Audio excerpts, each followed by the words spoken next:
Loan Shark bot. Okay, watch this. This is pretty cool. Run without debugging. So this right now is running a bot. So like I'm not controlling the browser. It's just running on its own. And what this bot's going to do is log me in to a loan protocol, decentralized peer-to-peer loan protocol, and search for favorable loans to accept.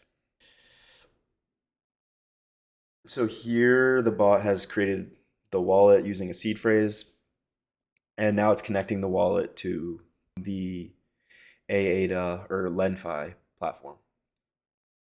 Okay, so now it's navigating to the liquidity request page. And here it'll refresh until it sees a good liquidity request to grant them a loan. And if there's a, let me pause this for a second and explain. So this site here is a front end to access the Lenfi loan protocol built on Cardano. What Lenfi is essentially, it allows users to give each other loans, and it's enforced by the Cardano protocol. So if you look here, this is the total value locked in the protocol. And the most common loan by far is ADA. So right now there's 6.4 million or a little over 3 million US dollars worth of ADA being borrowed. And the average APR on that ADA being borrowed is 14%, which is very high for traditional markets. Crypto, maybe not so much. If I go to the dashboard, or sorry, the market, and go to the liquidity request tab where my bot went, you can see liquidity requests here. So here is someone requesting a loan of 10,000 ADA, which is about 5,000 US dollars, and they're collateralizing it with a different token, which is worth about 30,000 ADA or around $15,000. So the collateral is around 3x the price of the loan, which means that the loan is very safe. One thing you want to watch out for is having collateral denominated in a token that is very low liquidity. Then obviously if it's low liquidity, the price can drop very rapidly and you could be left with a worthless collateral.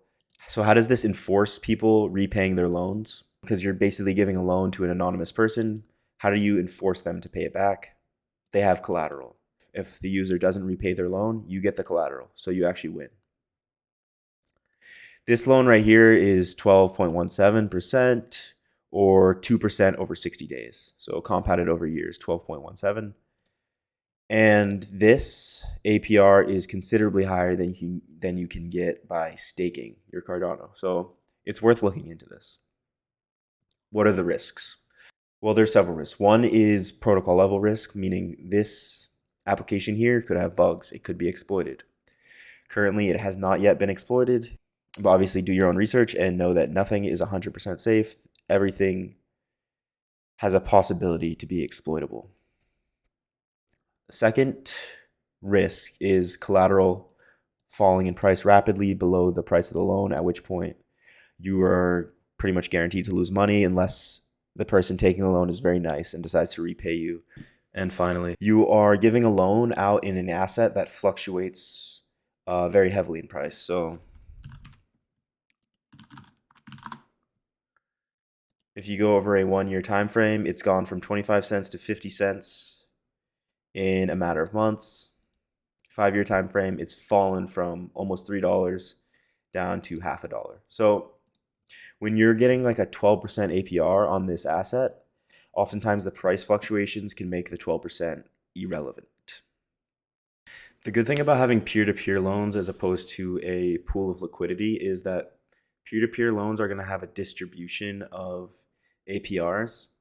And given the fact that there's a distribution of APRs, you can select higher APRs if you're giving loans that come up every now and then. That's why the bot is so useful in this particular protocol setup with the peer-to-peer, because the bot can just sit here and refresh all day and night waiting for a highly favorable interest rate, at which point it will grant the loan. And if you thought that was interesting, please subscribe.